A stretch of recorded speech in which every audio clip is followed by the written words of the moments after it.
Hi everyone, I'm Darshan.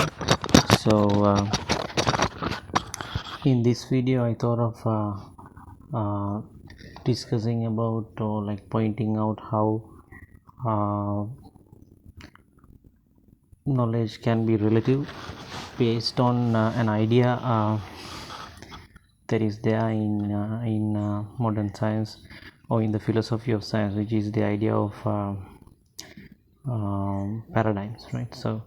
Uh, so in the philosophy of science, um, one of the pioneering epistemological theories was by Karl Popper, that the idea that science is the knowledge that is falsifiable, right? So if you can falsify a hypothesis or a theory, then it is scientific, otherwise not. But later on, Thomas Kuhn came up with this idea of paradigm. So in his book, this is the textbook Structure of Scientific Revolutions by Thomas Kuhn.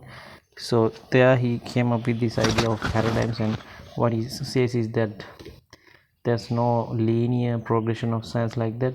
There are paradigms within which within a paradigm, when we apply the scientific method, you don't really try to refute the paradigm, you try to reinforce the paradigm. But within that paradigm you can do falsification, what we call general science, right? So that operates within the paradigm, and but after some time that paradigm won't be valid. I mean, it might not be compatible with the observations, and then people might come up with a new paradigm. So he didn't as far as I can understand, he was not very specific on what causes or whether you can predict a paradigm shift. It's something small, like a social something that happens through social interactions or consensus, and it is something that we might only identify in retrospect, right? We might not be able to say that this is okay, this particular theory is causing a paradigm shift. By after some time, I mean, if there's more knowledge that is developed around a certain theory, then we can call it a new paradigm in retrospect.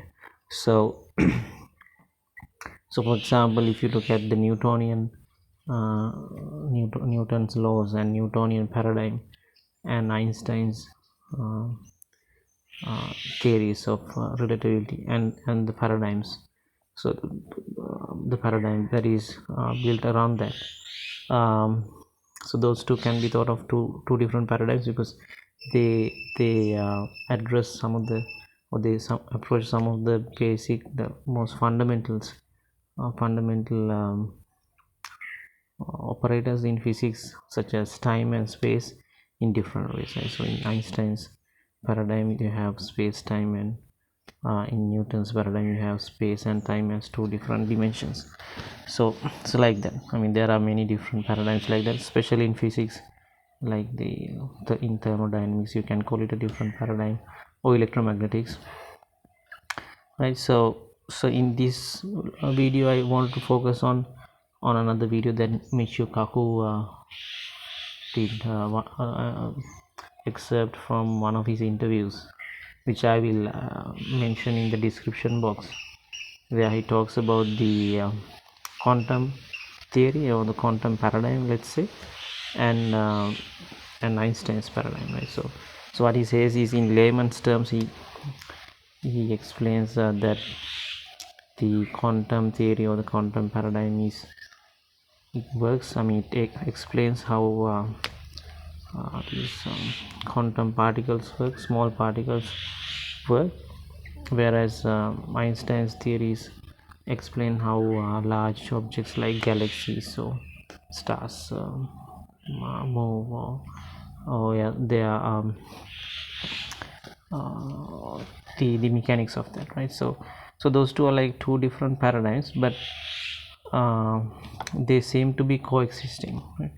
Which is a problem in physics, as he explains, because um, so that is something that Thomas also has pointed out that Kuhn's idea of paradigms were progressive. That is, the latter paradigm should be better or more valid than the prior paradigms, right? So there's a, even though it's not a linear progression like in falsification, it's a stepwise progression. So there's one paradigm, and then there's a sudden transition, and there's a new paradigm, and there's linear progression, and there's another again another sudden transition, but still there's a linear progression, because Kuhn apparently was not happy with the idea that there can be coexisting or equally varied paradigms, because that might lead to a relativism of knowledge, right?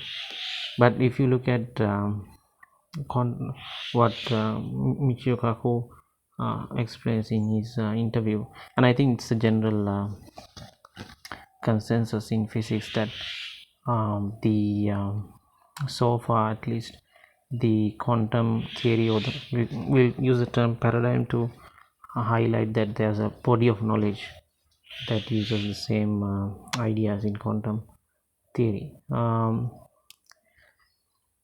That paradigm and Einstein's paradigm, they work well in two different contexts, but they cannot be merged or unified, right, with the current theoretical knowledge in theoretical physics. So the notion is that there will eventually be, or the hope is that there will eventually be a theory of everything that could unify both these theories, but it hasn't happened yet apparently.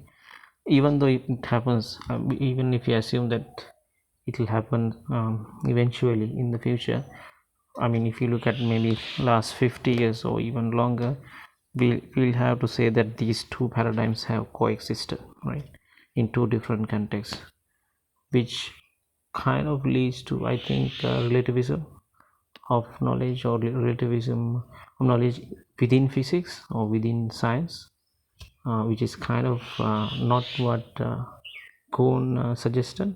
There's a coexistence of paradigms, because what you can do is, when we say that there are coexisting paradigms in different contexts, then we can easily expand it or extrapolate it to different knowledge systems. I mean, you might be able to say that there's a certain paradigm in maybe Chinese medicine, and another paradigm in Western medicine or allopathy, which are equally valid in two different contexts, right? So I mean, we can extrapolate that idea to a relativism of knowledge, or epistemological relativism, which is which I think is a valid, could be a valid claim if there's evidence that there are coexisting paradigms, which there is, I think, in the case of quantum paradigm and Einstein's paradigm. So that is basically what I wanted to share in this video, that maybe if we look at how science progresses, and if we look at the idea of paradigms or paradigm shifts, we might be able to develop an argument based on the idea of paradigms, that apparently there are coexisting paradigms, and which you can't say one is better than the other. I mean, both are true in a sense in two different contexts.